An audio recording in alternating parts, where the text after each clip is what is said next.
Politicians and anti-Trump agencies who colluded with Russia by Amy Moreno for TruthFeedNews.com.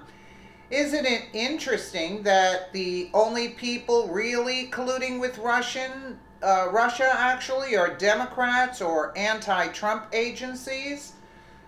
It's not President Trump who used the Russians to his advantage. It's politicians like Adam Schiff, Mark Warner, and Hillary Clinton, not to mention the CIA and FBI. You see Brennan there? Let's put Clapper's picture up there too. From Breitbart, for months and months, our fake news media have been freaking out over a meeting Donald Trump Jr. took with a Russian lawyer in hopes of getting some dirt on Hillary Clinton. Again and again, we have been told that this is the smoking gun of collusion between the Trump campaign and the Russian government. Of course, that is nonsense. Moreover, Don Jr. and others in attendance caught on to the scheme within a few minutes. As far as we now know, that was the end of that. Unfortunately, the same cannot be said of others who actually have colluded with the Russians as a means to dig up dirt on Trump. Here are 7 American politicians and institutions who have, or at least suspected of colluding with the Russians as a means to destroy President Trump. The CIA.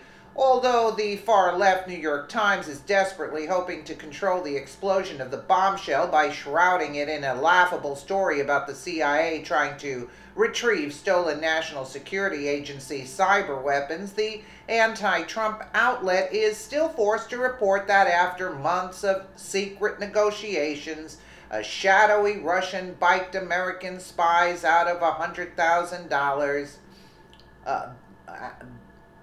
Bilked, actually, American spies out of $100,000 last year, promising to deliver stolen National Security Agency cyber weapons in a deal that he insisted would also include compromising material on President Trump, according to American and European intelligence officials. And that $100,000 was only supposed to be the first down payment towards a cool $1 million. The CIA was hoping for images of Trump urinating on hookers in Moscow hotel rooms, and they got, what, a 15-second clip of some guy in a hotel room talking to some women. The payoff happened in September of last year. There you go. Representative Adam Schiff in early 2017. Democrat Adam Schiff, the ranking member of the House Permanent Select Committee on Intelligence. So you would think he would know better. Thought he was colluding with the Ukrainian officials to get compromising materials against Trump. The Ukrainian officials ended up being Russian pranksters. The best you can say about Schiff is that he colluded with Russians to make a horse's butt out of himself. And he was willing to find out, to get the pictures of a naked Donald Trump, I might add. As if that would make a difference. Senator Mark Warner, in March of last year, Mark Warner, the top Democrat on the Senate Intelligence Committee, colluded with a lobbyist for a Russian oligarch to dig up dirt on Trump. Naturally, because he has no spine. Senator Marco Rubio immediately ran to Warner's defense. Senator Warner fully disclosed this to the committee 4 months ago, the jellyfish tweeted. There is just one problem. If you look at the timeline, that full disclosure came a full 7 months after the collusion occurred. Yeah, so we got Rubio, another jellyfish. That's a good name for him.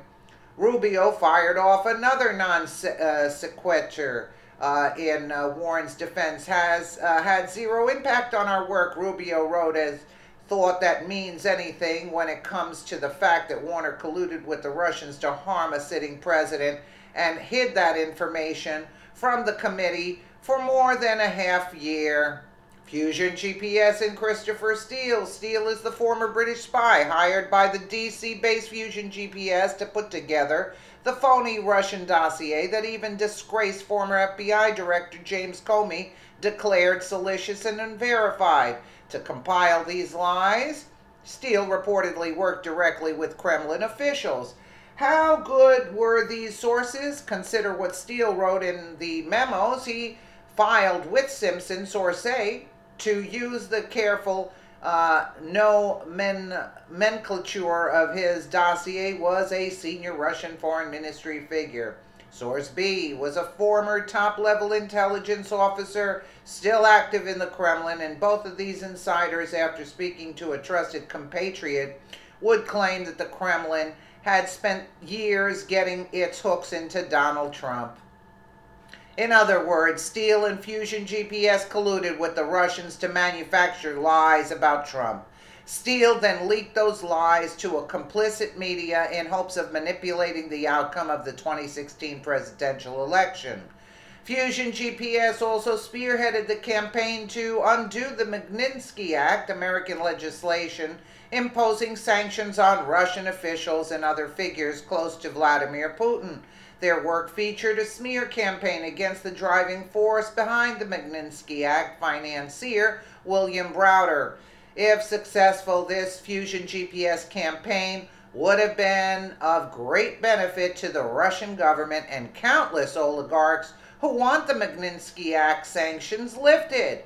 The Hillary Clinton campaign. Hillary's 2016 presidential campaign hired Fusion GPS to put that dossier together. In other words, Hillary Clinton herself paid agents colluding with Kremlin officials to manufacture lies about Trump that would then be leaked to a complicit media in the hopes of manipulating the outcome of the 2016 presidential election, and she's still not arrested.